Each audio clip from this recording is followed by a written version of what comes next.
अस्सलाम वालेकुम dear student. आज हम चैप्टर नंबर 3 स्टार्ट कर रहे हैं। चैप्टर नंबर 3 की हेडिंग है मेजर्स ऑफ लोकेशन, या इसे कहते हैं measures of average.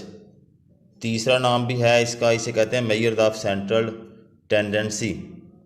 Measures of average start करने से पहले मैं आपको एवरेज की डेफिनेशन बताता हूँ। एवरेज कहते हैं single value which represent the whole data.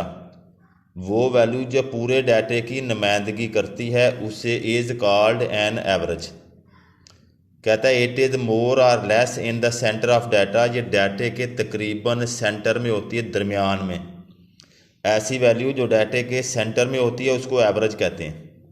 Measure of average is also called measure of location. Location भी एवरेज को ही कहते हैं। लोकेशन भी सेंट्रल वैल्यू होती है। और मेजर ऑफ सेंट्रल टेंडेंसी मरकज़ी रुझान। देखें, लोकेशन अगर हमने कोई मकान देखना हो ना तो हम देखते हैं कि उसकी लोकेशन कैसी है। वो मकान सेंटर में है या कॉलोनी के बाहर कोने पे है।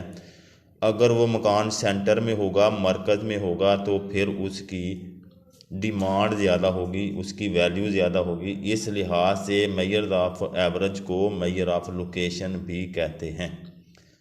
एवरेज को मेजर करने के 5 तरीके हैं जी।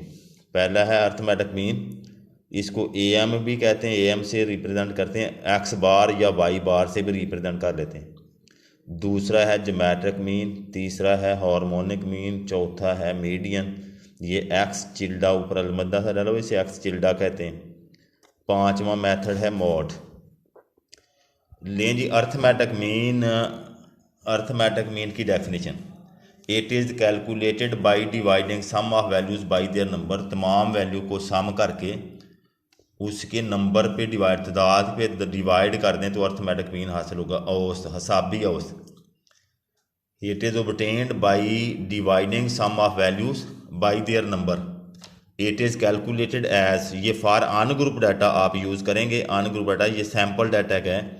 एक्स बार लिख दें या वाई बार लिख दें या A M is equal to sum of values, sum of X बटा स्मॉल एन। सैम्पल डाटा अगर पॉपुलेशन का निकालना है तो बटा कैपिटल एन होगा।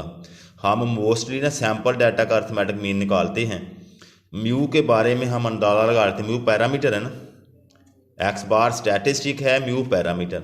सैम्पल से वैल्यू कैलकुलेट कर लेते हैं और पॉपुलेशन के बारे में हम अंदाज़ा लगा लेते हैं पैरामीटर को।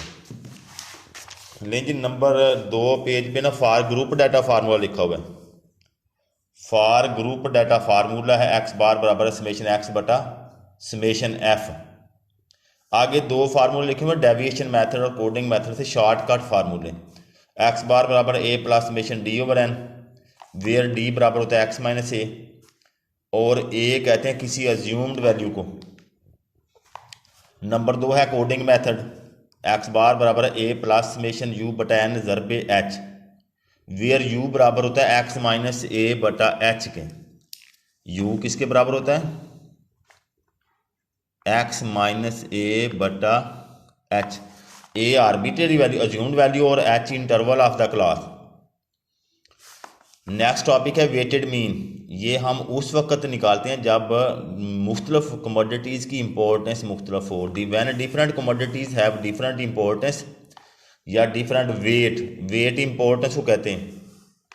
Then weighted mean is calculated used.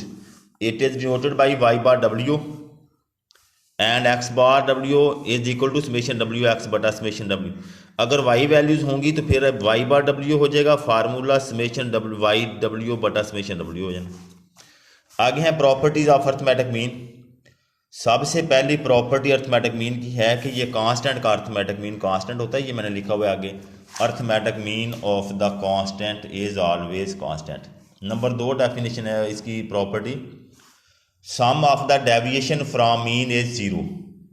Some of the deviation from mean is zero. ये कहता है अगर हम एक्स बार को तमाम वैल्यू में से माइनस कर दें, उसका सम करें तो जवाब ज़ीरो आएगा।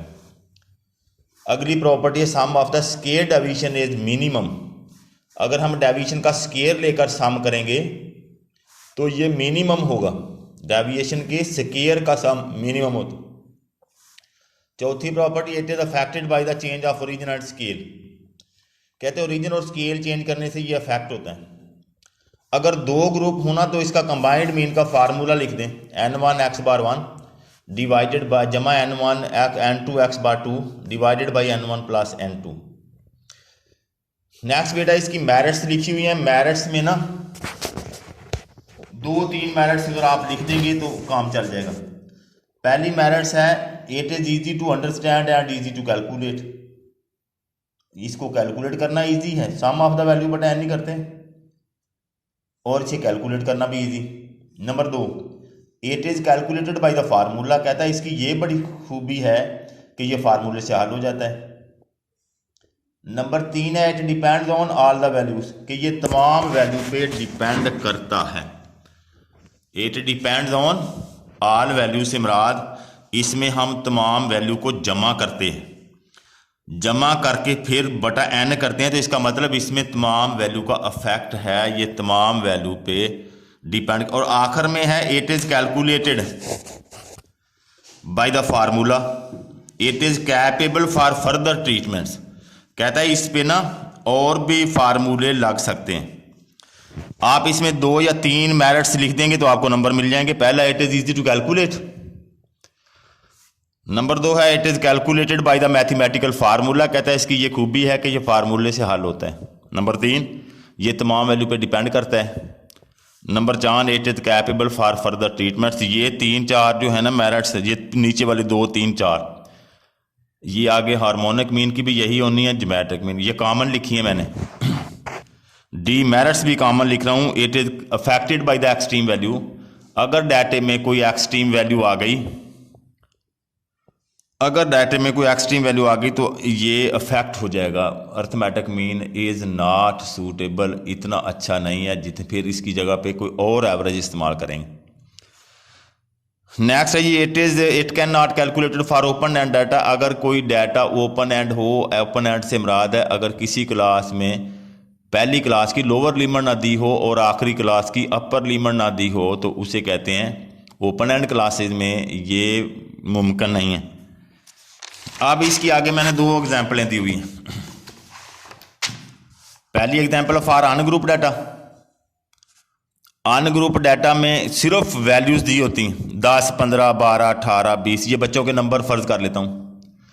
अनग्रुप डाटा में सिर्फ वैल्यूज दी होती हैं। वैल्यूज का अर्थमेटिक मीन निकालना हो तो तमाम वैल्यूज का सम करें, but an sum of values divided by their number, ये होता है अर्थमेटिक मीन। इसको सम किया, जवाब 75 आ गया, बटा 5 नंबर ऑफ वैल्यूज हैं तो 75/5 इज इक्वल टू 15, ये 15 इसका जवाब आ गया।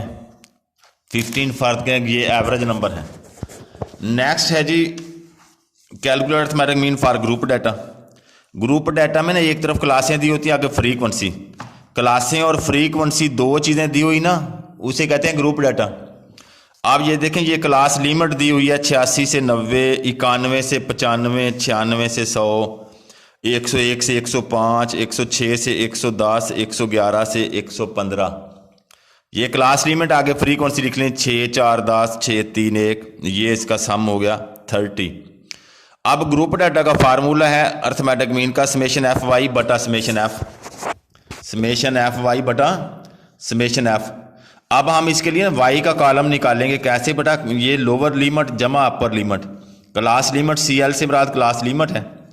लोअर लिमिट 86 जमा 90 बटा 2 करेंगे तो 88 आ जाएगी, मतलब ये इसकी मिड वैल्यूज आ गई।